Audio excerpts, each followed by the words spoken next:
امروز یک رفیقم به یک محفل می رفتیم. راه خیلی دور بود.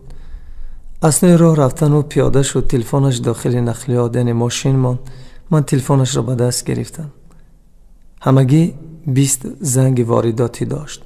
10 تا از مادرش، 10 تا دیگر از یک دختر ناشناس که بعداً گفت دوست داشته هم است، یعنی دختری که دوستش می دارد.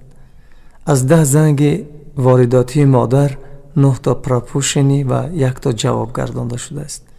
ولی از 10 تا زنگ تلفنی عروسش 9 تا با 9 بار با او هم صحبت شده است و 1 تا پرپوشنی. البته به او چیزی نگفتن. فقط یادم آمد بیدار خوابی، تا صبح نخوابیدن و زحمت کشیدن، جان سیاه کندن مادرها برای فرزندهاشان. شامی زمستان بود. وارد ادنا کلاسنیک شدم، یعنی گروه همسنفا. جان مرد نوشته بود که ناله برای مرد نمیزیبد. به خود اندیشه کردم بس که در چشمان زنان اشک نماند، مردها میگریند. خواستم براش پاسخ ننویسم، ولی طاقت نیاوردم. چند جمله براش روان کردم که من گریه را، ناله را برای عشق بزرگی از دست رفتم نه، یا برای دختری که دوستش می‌دارم نه، برای دولت و ثروت نه، برای چاه و جلال نه، برای پدرم، برای مادرم، برای پدری تو، برای مادری تو کردم. یعنی پیش پای مادر نشستن، سر به دامانش نهادن، گریه کردن. گمان میکنم آیین جوان مردی است. همین طور نه؟ یک گوشه دیوار حوله من افتاده بود و حسن خانه را، حوله را خیلی نازیبا میکرد. مادرم که اصلا یک زن آزاده بود، تمیز، زیبای دوستدار بود، از من چند بار خواهش کرد که همین گوشه را آباد کنم، یعنی یک پنجه لای بزنم. خیلی نورست بودم، خام بودم. بر اثر بسری های کودکی و نورسی نتوانستم آنجا را ترمیم کنم. یک بیگاه که واردی حوله می شدم دیدم مادرم خودش استاگی می کند. لای کرده است و با پنجه های ابگارش به دیوار لای می زند، یعنی آنجا را آباد می کند. گفتم آچه چقدر استای خوب هستی. کمی ملالانگیز جانبم نگاه کرد و آخرین لای دستش را به تنه دیوار زد و با پنجهش خط کشید.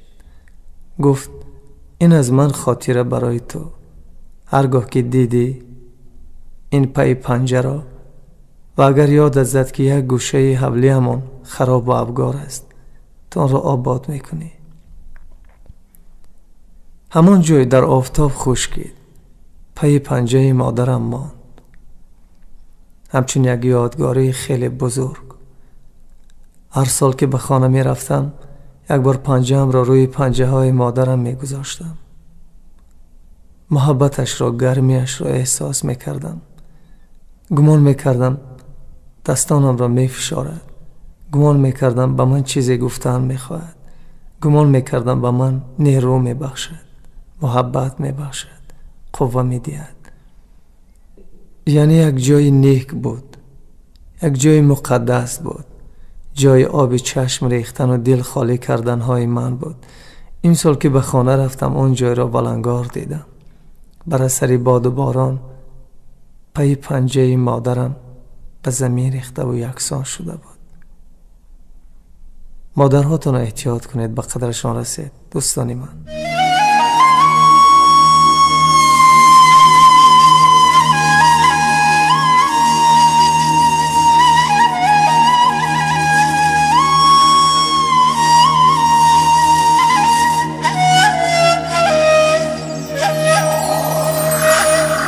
امشب دلم برای پدر گریه میکنه، باران برای بامی پدر گریه میکنه. نامی تو را به حور تیرزه نوشتم، نامی تو را به حور تیرزه نوشتم. هر حرف در برابر من گریه میکنه، هر حرف در برابر من گریه میکنه. امشب دلم برای پدر گریه میکنه. شهر خالی، خانه خالی، خواهرم تو نگوی در چی حالی دادرم.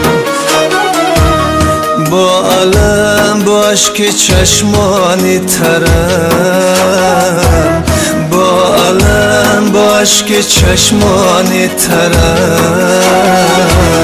میروم از خانه تو مادرم،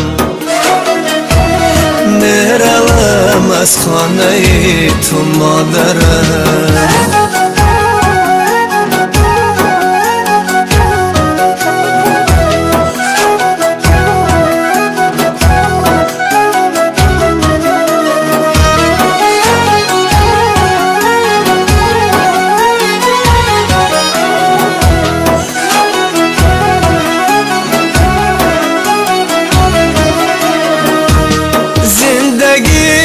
جامه دارد دادرم، شادی و غم نامه دارد خواهرم.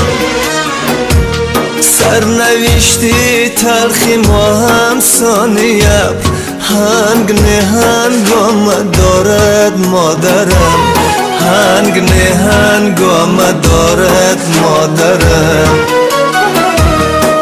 آدمی از غم نمیره ای خدا، از غمی دنیا نمردم دادرم.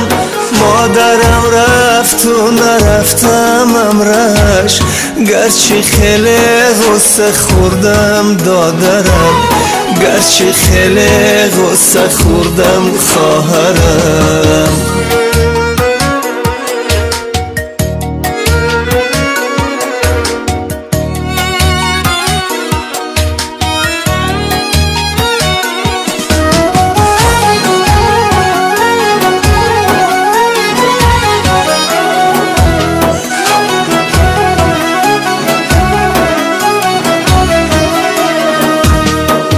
خوشی ها روی کردم دادرم، غنچه ها را بوی کردم خواهرم.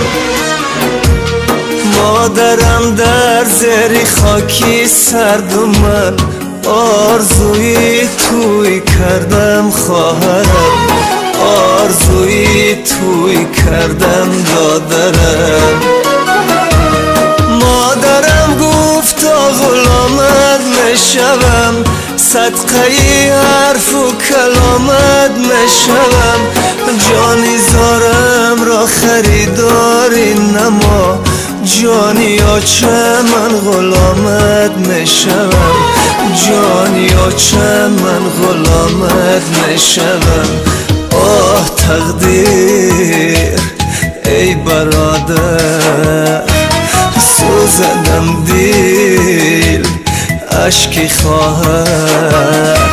شهر خالی، خانه خالی، مادرم رفت